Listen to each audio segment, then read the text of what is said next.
তো আপনাদেরকে আমি এখন শিখাবো, আপনারা শেয়ার করে দিবেন, আপনাদেরকে বারবার বলতেছি বিষয়টা যাতে অন্যজনে জানতে পারে, ঠিক আছে? কারণ এইসব মানুষদের কারণে আপনাদের পেজের অবস্থা খুবই খারাপ। সেজন্য তাদেরকে শেখানোর ব্যবস্থা করে দিন যে সঠিক নিয়মে কিভাবে ফলো করে। আচ্ছা, তাহলে স্ক্রিনে যাওয়া যাক এবং বিষয়টা বুঝুন এবং জানুন।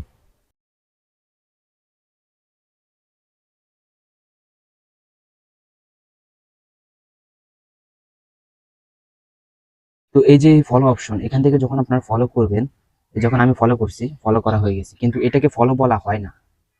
ফলো করবেন কোনখান থেকে আপনাদেরকে আমি দেখাইতেছি। ফলো করবেন ভিডিও চালানো অবস্থায়, তখন থেকে ফলো করবেন। যে কোনো একটা ভিডিও প্লে করে, লং ভিডিও, যে ভিডিওটা বড়, আর যদি লং ভিডিও না থাকে, যদি ছোট একটা ভিডিও থাকে, ওইটা থেকে প্লে করে আপনারা ফলো করবেন অরিজিনাল ভাবে। আমি আপনাদেরকে